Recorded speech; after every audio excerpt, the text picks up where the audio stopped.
윤 전 대통령 탈당 선언 후에 선거운동에 나서기로 한 이 한동훈 전 대표. 모레부터 부산을 시작으로 전국 투어를 계획 중이라고 합니다.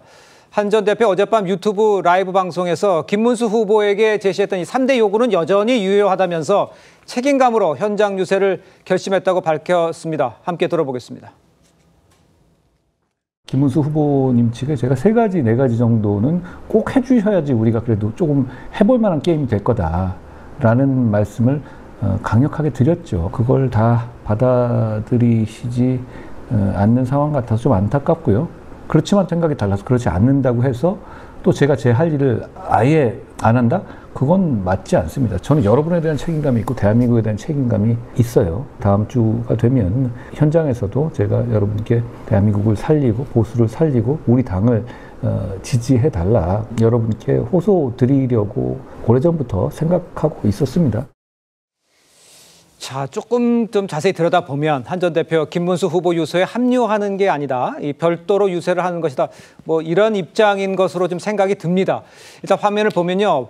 탄핵 반대에 대한 이 당의 입장 선회와 윤 전 대통령 부부와의 절연, 또 극단 세력과의 선극 등 이 3대 요구 수용이 안 되면 현장에 나가더라도 김 후보와 거리 두기를 하겠다. 이걸 유지하겠다.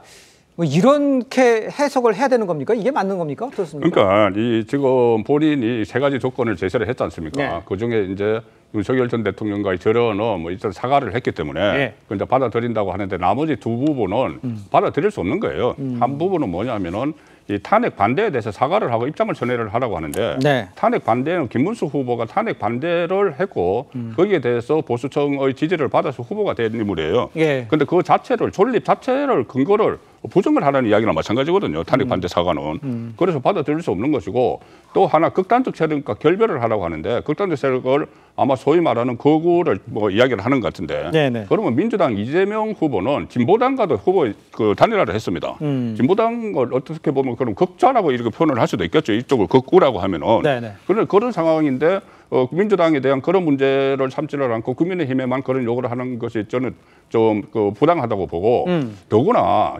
지금 한동훈 전 대표가 하려는 것은 선거 유세를 다니면서 그러니까는 이재명 후보를 공격하겠다는 거예요. 공격을 할 때 네.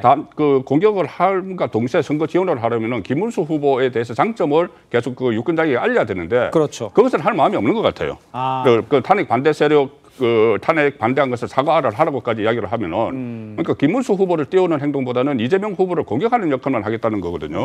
그러니까 이거 같은 경선 그러니까 저 안에 캠프 안에 들어가지 않겠다는 이야기는 그 이야기예요. 그렇습니까? 그러면 그것은 결국 뭐냐 하면은 장기적으로 만에 하나 국민의힘이 야당으로 됐을 때 이재명 지금 후보와 계속 각을 세우는 당권을 잡기 위한 그런 행보 아니냐 그렇게도 해석이 가능합니다. 그러니까 지원은 하지만 전적으로 지원하지 않는다라는 뉘앙스가 있다라는 뜻으로 해석을 할 수가 있는데 어떻게 보세요? 한동훈 전 대표의 행보는요?